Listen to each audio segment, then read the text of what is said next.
So that's a pretty good introduction to this brand new series that we're kicking off this week. Want to thank Cody for producing that. Also, our fabulous connections coordinator, Josh Hobroch, and his lovely wife, Stephanie, for acting in that along with their kids. They did a good job. So as you can see, we're kicking off a new series here at Zion this morning. It is called Better Together, and here's kind of the big premise behind this series. There are some things in life that just seem to go better when you put them together. And you saw some of the things in the video, right? Peanut butter goes better when you put it together with a little bit of jelly. Or Oreos definitely go better when you put them together, when you dip them in just a little bit of milk. The combination is delectable. Macaroni definitely goes better when you smother it together in cheese. And for our purposes in this series, people go better when you put them together with other people. So back in 1964, there was a Broadway musical that came out. I'm not a big Broadway musical fan. Maybe you are, and maybe you remember this musical.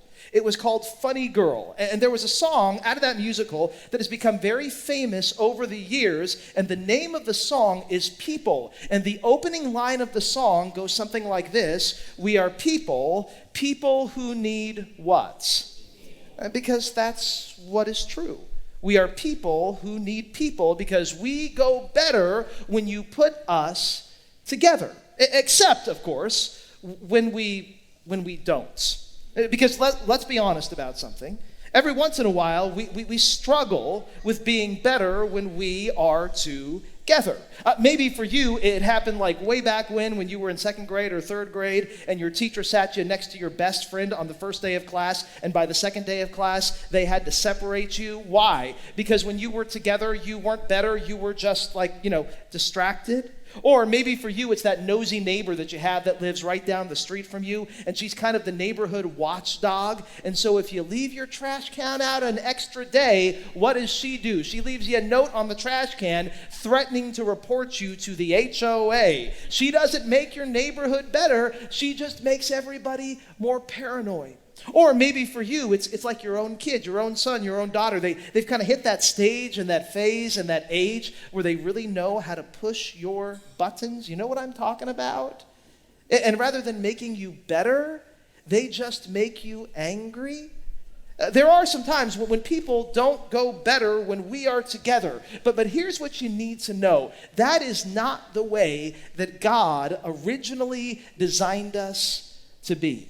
In fact, some of you may know the story. Way back at the beginning of the Bible, in Genesis 1 and Genesis 2, God creates everything, the heavens and the earth, and it's kind of the creme de la creme of his creation. It's kind of the piece de resistance and other fancy French phrases. What God does is he makes a human being. And this really is meant to be kind of the crowning achievement of his creation. He makes this man named Adam. But after he makes him, he looks at him and he begins to become troubled by him. Not because he doesn't like what he has made, but because he begins to realize and recognize that maybe something is missing from what he has made.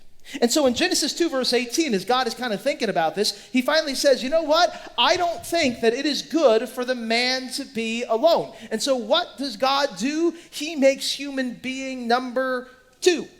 In the form of a woman named Eve, who he brings to Adam because God knows that we are better when we are together. This is what God wants for us. He wants our relationships, our neighborhoods, our communities, our friendships, our marriages to be better when we are together. And so what we're going to do in this series over the next few weeks is we're just going to talk about some of the key ingredients that we need in our relationships to make them better, to make them healthier, to make them happier. Now, this weekend, as we kick off our series, we're going to kick it off with a key ingredient that I think is critical. In fact, if you get this one key ingredient right, your relationships, I promise, they really will become better. Here's the key ingredient we're going to be talking about today. If you want your relationships to be better, you need the key ingredients of honor. You need to learn how to honor other people.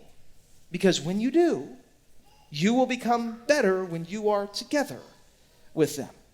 Now, in order to kind of unpack this key ingredient and kind of tease it out, here's what I want to do. I want to walk through and work through a story from the Gospel of Luke, chapter 14. It's an episode from the life of Jesus. And in this story, Jesus is going to do a couple of things for us. He's going to show us what honor looks like. What does it look like to honor somebody else? And then he's going to tell us what honor is. And so this is show and tell with Jesus from Luke 14. He's going to teach us about honor. So here's the story. Let's dive in. Luke 14, beginning at verse 1.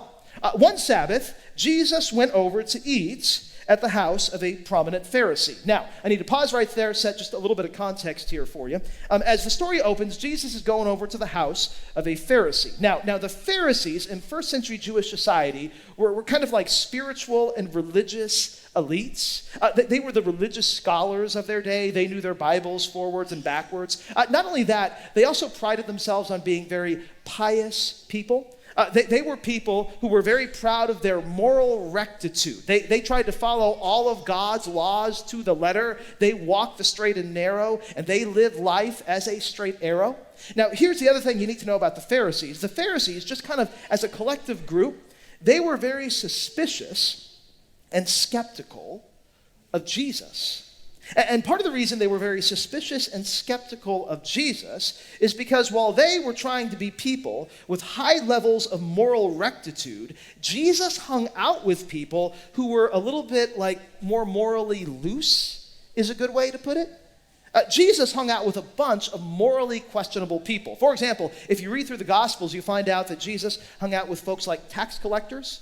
And in first century Israel, tax collectors were not just tax collectors, they were also tax cheats. Because what they would do is they would collect more money than they actually had to, so they could give some to the government and then line their own pockets with the rest.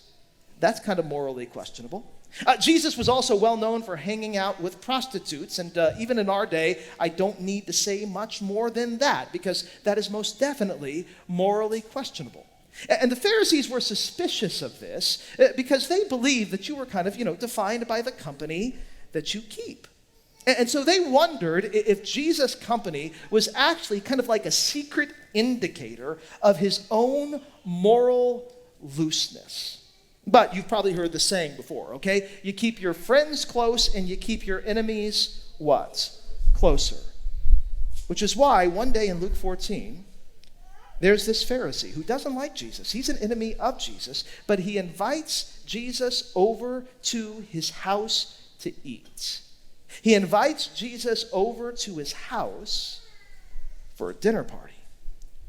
Now, because he, along with all the other Pharisees, were skeptical and suspicious of Jesus, back to Luke 14, verse 1, Jesus is being carefully watched by the Pharisees.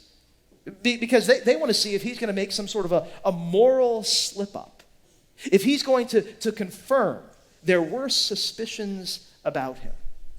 Well, all of a sudden, in the middle of this dinner party, there appears this man who comes to stand right in front of Jesus, and he is suffering from abnormal swelling of his body.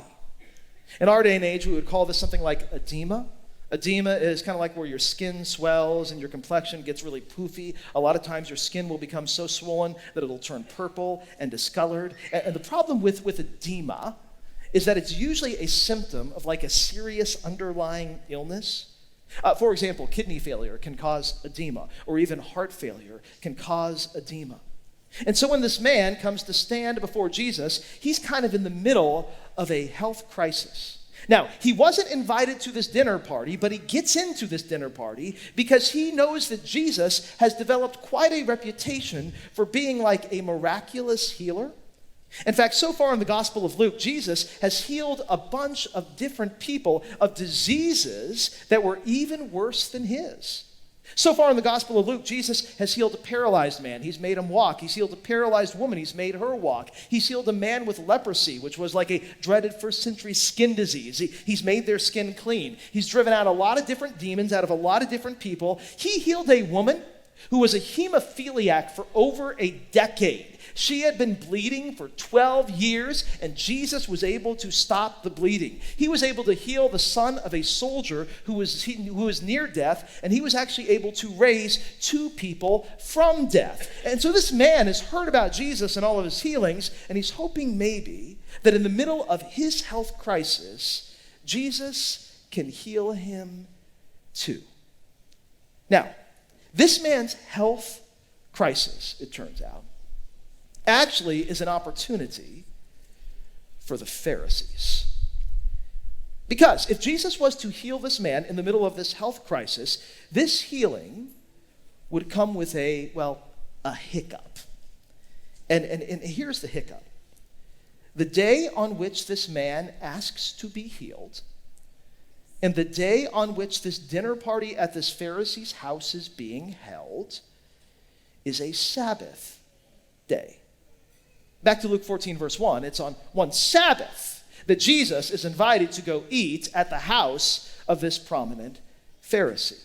Now, the Sabbath day was kind of a big deal in ancient Jewish society, and one of the reasons it was a big deal in ancient Jewish society is because there was a command given by God about the Sabbath day that was part of God's top 10 commandments. It was the third out of the very famous 10 commandments in the Old Testament, if you've heard of those. And the Sabbath day was supposed to be a day where you didn't work, and instead you only decided to rest.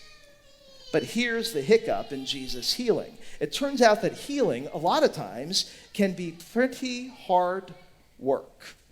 And so when Jesus is presented with this man who is sick, he kind of has a choice to make. What is he going to do, and who is he going to choose? Is he going to choose the Sabbath and say, I'm sorry, because it's a day of rest and healing is work, I can't heal you? Or is he going to choose this man, and is he going to say, you know what, even though the Sabbath is a day of rest, I want to heal you. Now, here's the reason the Pharisees see this choice that Jesus is presented with as an opportunity.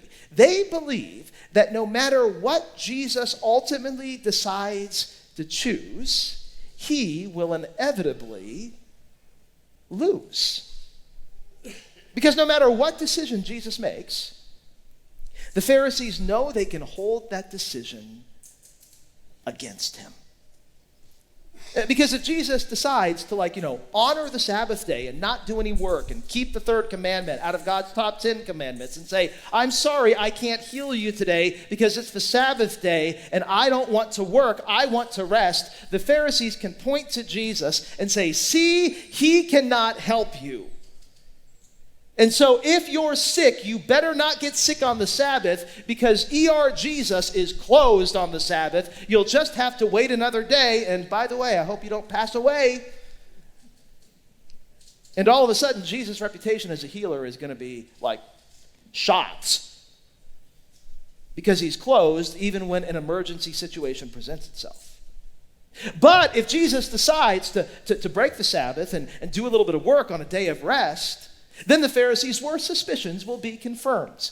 He hangs out with morally loose people because Jesus himself is morally loose. He is breaking a law of God. The Pharisees believe that no matter what Jesus decides to choose, he is ultimately going to lose. Now, it's almost like Jesus knows what the Pharisees are thinking. And so he asks them a question. Luke 14, verse 3. I'm just kind of curious, guys. Today's a Sabbath day. I got this guy who wants me to heal him. I'm wondering, is it lawful to heal on the Sabbath or not? You guys tell me. Help me make a decision here. What should I do? Now, I love the Pharisees' non-response because here's what they do. They just remain silent because they think they have Jesus backed into a corner. They think that no matter what he decides to do, his reputation is going to be shot. And so, when Jesus doesn't respond, or when the Pharisees don't respond, Jesus just makes a decision for himself. And he takes hold of the man, and he heals him, and he sends him on his way. Now, it's at this point where the Pharisees have to be delighted because now they have a line of attack.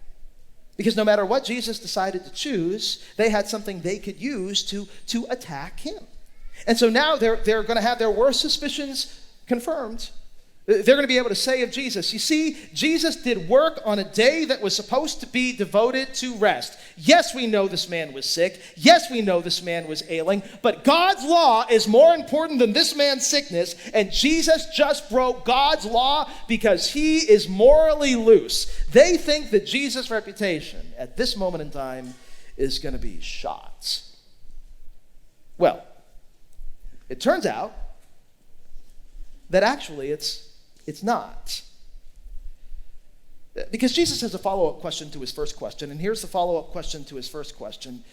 He asks him in verse 5, I'm just kind of curious. Let me give you a little thought experiment, okay? Let's say it's the Sabbath day.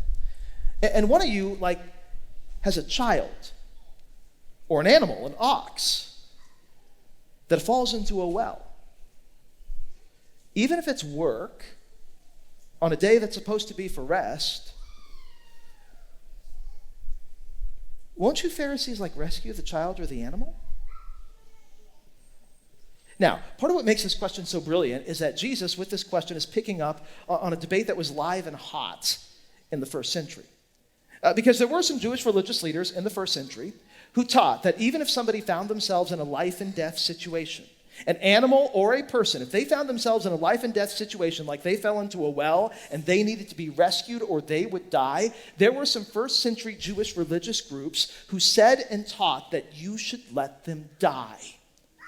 Because to rescue them would be work, and the Sabbath day was supposed to be a day of rest. There was a first century group of people known as the Essenes. Some of you may have heard them before, may have heard of them before. They actually taught this. In fact, the Essenes, they kept and they created something called the Dead Sea Scrolls. Anybody ever heard of the Dead Sea Scrolls?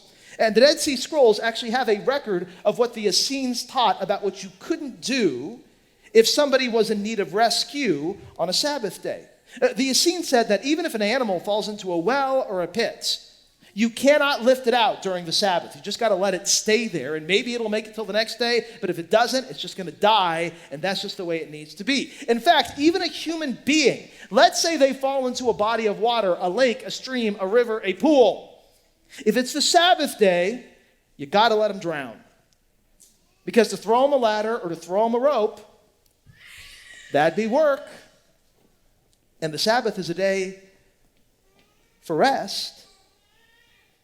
That's what the Essenes taught. But here's the funny thing. The Pharisees actually didn't teach this. The Pharisees had an opinion on emergency situations too. And the Pharisees' opinion was if somebody is in mortal danger, you do what you have to do, even if it breaks the Sabbath. Let me show you another quote. This is from something called the Talmud. The Talmud is an ancient compendium of Jewish teaching. And this is what the Pharisees taught in the first century. The Pharisees would teach that even on the Sabbath, causing a living creature to suffer is like a Torah prohibition. It's something that according to God's law, you cannot do. You need to help them even if you're working on the Sabbath. And Jesus knows the Pharisees teach this. And so he comes to them with a question. And the question is essentially this. You guys aren't as heartless as the Essenes. Are you? Because I got this man. And he has edema. And here's the thing, it might be able to wait until Monday, right? It might be able to wait till Tuesday, next week, whenever I can get him in.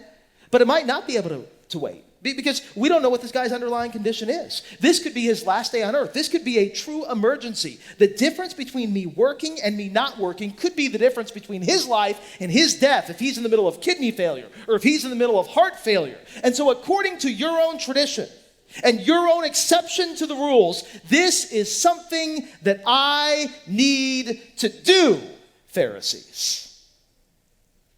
Now, after Jesus says that to the Pharisees, I love their response. Luke 14, verse 5, and they had nothing to say. And of course they didn't. Because Jesus has outwitted, outsmarted, and outmaneuvered them. But Jesus has also done something else that is even more important. This man who was sick, you know what Jesus did for him? He showed him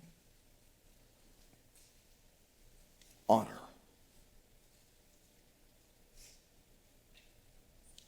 Let me give you a working definition of honor. Just so you know, this is not a technical definition. This is not Merriam-Webster. This is Zach McIntosh, okay? Honor is what happens when in what you do, you treat other people as if they are more important than you. And that's exactly what Jesus does with this sick man. When Jesus heals the sick man, he treats him as if he's more important than some squabble and quibble over exactly what you can and cannot do on the Sabbath day. When Jesus heals and helps this man, he treats him as if he's more important than even Jesus' own reputation. Because Jesus knows that if he heals this man, the Pharisees can hold it against him, and they can attack him, and they can try to take him down and take him out. But Jesus doesn't care. Because to Jesus, this man's health is way more important than his reputation, which is what honor is. It is what honor does. Honor happens when in what you do, you treat other people as if they're more important than you. You put other people first. That's how you honor them. Now, this really comes home to roost in what happens next in this story in Luke 14. Because after Jesus heals this man goes away and he's very happy. His day has made better because Jesus may have just saved his life. And everybody begins to sit down for this dinner party that this Pharisee is throwing. And Jesus notices something as the dinner party gets started. Luke 14, verse 7, Jesus notices how all the guests of this dinner party begin to scramble for places of, and look at that word, honor at the table. Now, I need to pause right here again and set a little bit more context here for you again. Dinner parties in the first century, they were held around something called a triclinium. Here's what a triclinium was. It was basically three tables that were put together to form a U or a horseshoe. In fact, I brought a picture of an ancient triclinium. This would have been what a triclinium looked like at like a first century Israelite dinner party. Notice there are three tables in the shape of a U. This was actually put on a piece of wood in about the 1700s. This is a wood engraving. And there are a couple of things I want you to notice about this particular depiction of what like an ancient dinner party around a triclinium would have looked like. First thing I want you to notice is that the people around the table, they aren't sitting down. They are actually laying down. In fact, there should be an arrow that comes up here. You notice how that guy's just kind of like lounging on like a couch or on a bed? Because dinner parties in the ancient world, this is cool. I wish we still did this. They were parties and breakfast in bed all in one, which sounds like a pretty good deal to me. But here's the other thing that I want you to see. The host of the party would have been the most important person at the party. In fact, he would have been the person that everybody wanted to sit next to, and he always sat at the bottom of the U. There he is. And the reason that everybody wanted to sit next to the host of the party is generally people who would throw parties like this, they had a lot of power, they had a lot of prestige, they had a lot of social capital, they had a lot of money, they had a lot of influence, and they were honored and esteemed members of ancient society. And so, if you could go to a dinner party like this and sit next to a guy like that guy in the center of the table, you'd be able to tell your friends the next day about all the amazing people you met the night before. Because these weren't just dinner parties, these were social networking events. And you would have been able to say, you wouldn't believe who I got to sit next to last night. I got to sit next to a guy who was hosting a party around a triclinium. He is an honored guy, and guess what? A little bit of his honor just rubbed off on me. Can you tell and can you see? That would have been the kind of bragging that people would have done in the first century. And so Jesus is watching this dinner party get started. And he's noticing how everybody wants to sit next to the host because they all believe that this host has the most honor out of anybody in this dinner party. And as Jesus watches this scene unfold, he begins to critique it. And here's what he says about it. Luke 14, verse 8.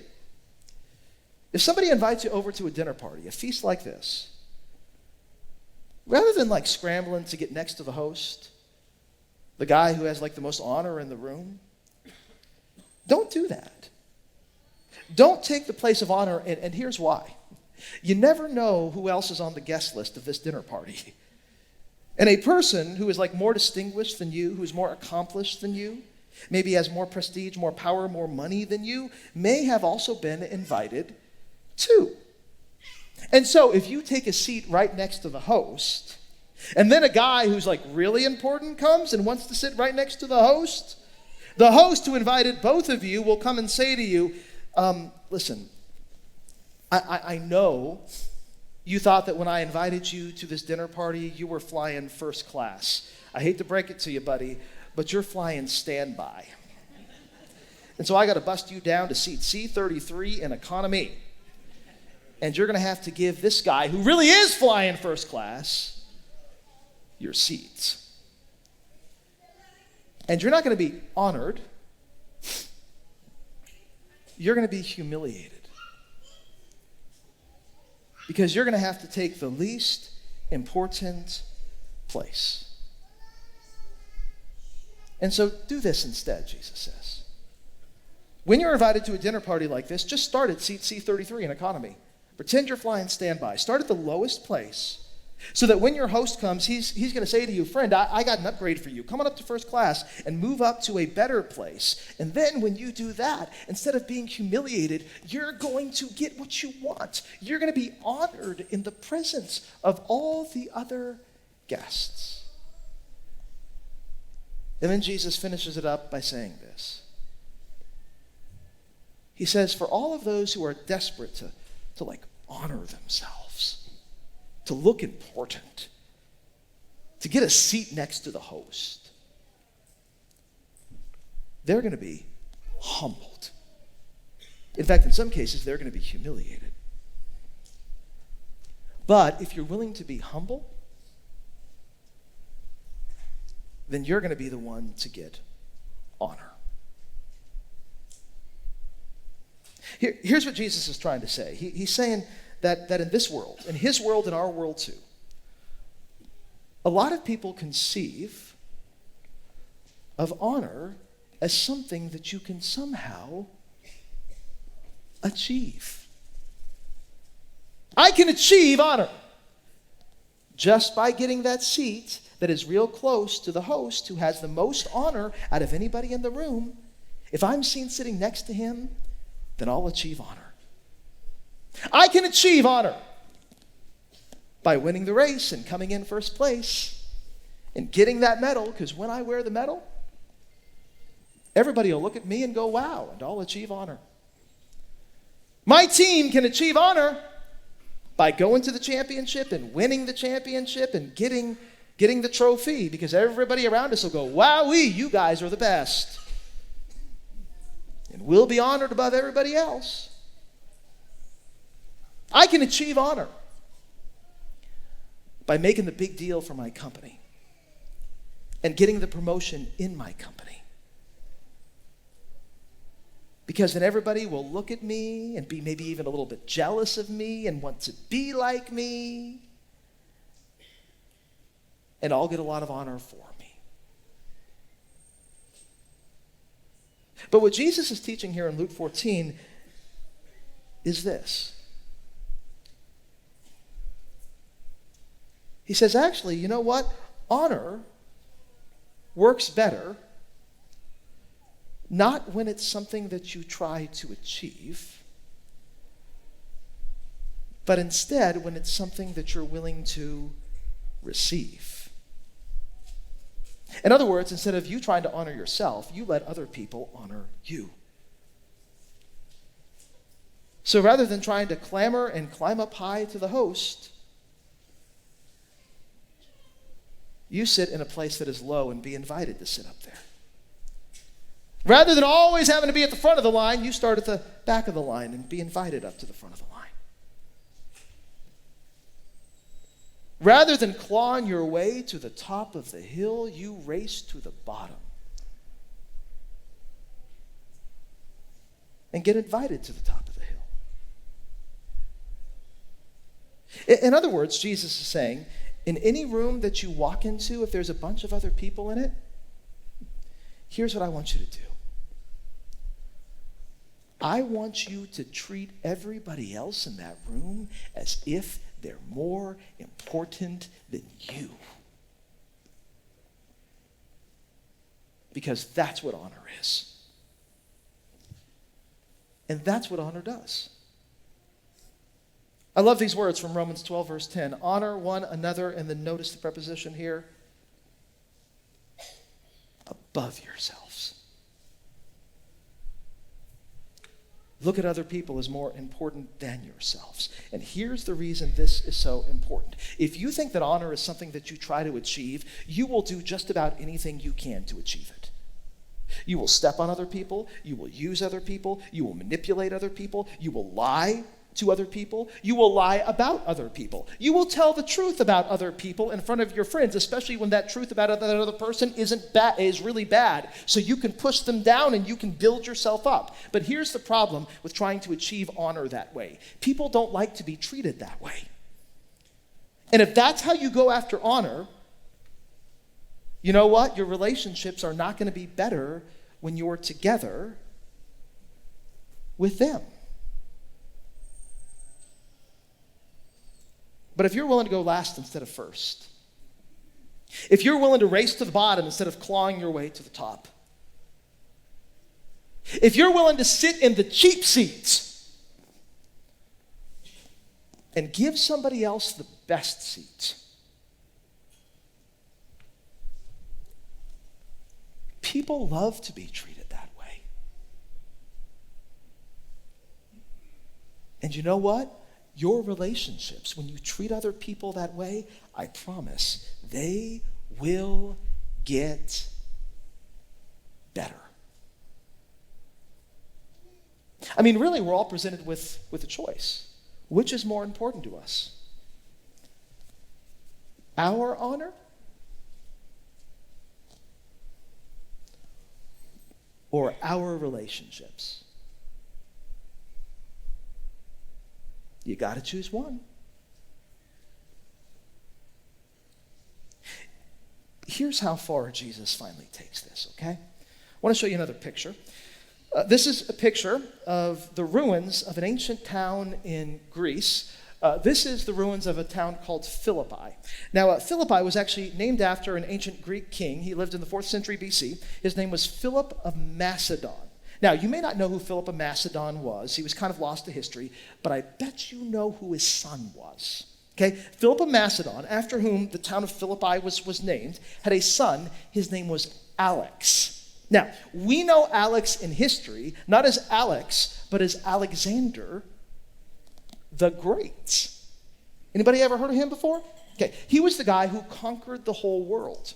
And Alexander the Great loved the town of Philippi. In fact, he loved it so much that he actually made it the capital of his empire. This town was once the capital of the whole world. And Alexander the Great loved the town of Philippi for a bunch of different reasons. He loved it because it was named after his dad and kind of had this nostalgic pull and tug for him. He loved it because it was very rich. There were a bunch of gold mines there, so everybody who lived there had a lot of cash. He loved it because there was a lot of farming there. It was fertile, had a great agricultural economy there. He loved it because it wasn't too far from the beach. And Alexander the Great, when you're the ruler of the world, you like to lounge on the beach after a big battle every once in a while. And so Philippi was like kind of a place with a lot of clout, a lot of prestige. People who had a lot of honor would live in a town like Philippi. Well, by the time you get to the first century, the Greeks are gone and the Romans rule the world, and this is now part of a Roman colony, but it still has a lot of that clout and a lot of that prestige. And in fact, a lot of Roman generals would live there and then retire there, and a lot of Roman politicians would live there and then retire there. Philippi was a place to be seen. Now, there was another person who lived there. His name was Paul. Now, Paul was a follower of Jesus. He was an ancient church entrepreneur. He actually started a bunch of churches all over the ancient Mediterranean basin, so he traveled a lot. But he liked the town of Philippi so much that he actually decided to set up shop there and live there for a while on 3 separate occasions. He lived there in the year 50, in the year 56, in the year 64. And Paul knows, and he knew, that Philippi was a place where people who wanted to be honored went to. And so he looks at the town of Philippi and all the prestige that it has, and all the money that it has, and all the power that it has. And he thinks back to that dinner in Luke 14 that Jesus was at. And he thinks back to how Jesus taught that honor isn't something that you achieve by living in a town like Philippi. Honor is actually meant to be something that you receive as a gift from somebody else.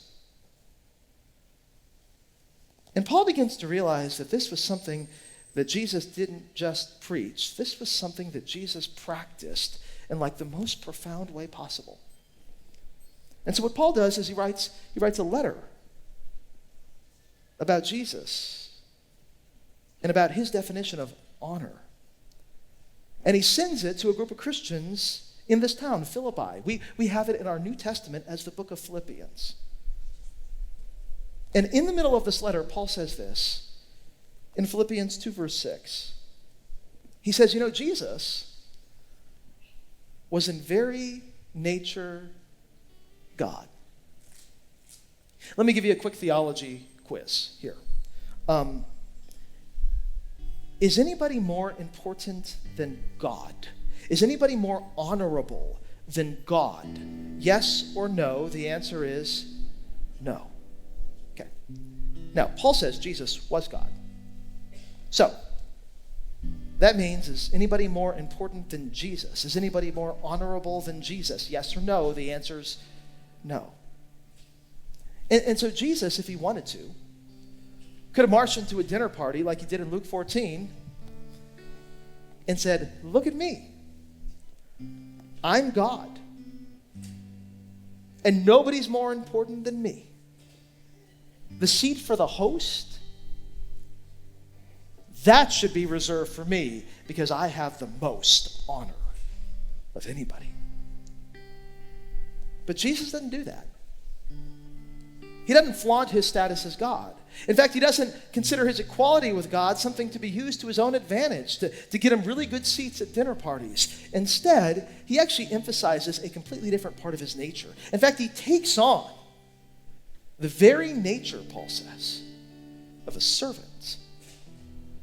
In other words, Jesus, out of his own free will, he decides that he's going to fly seat C33 in economy. In fact, here's how low Jesus is willing to go. Rather than honoring himself, he humbles himself.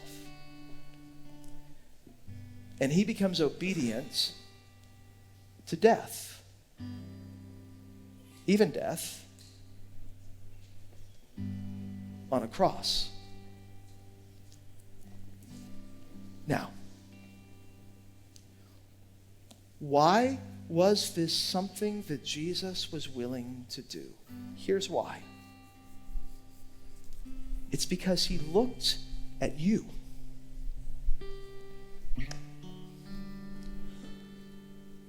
And said, you're really important to me. You're more important to me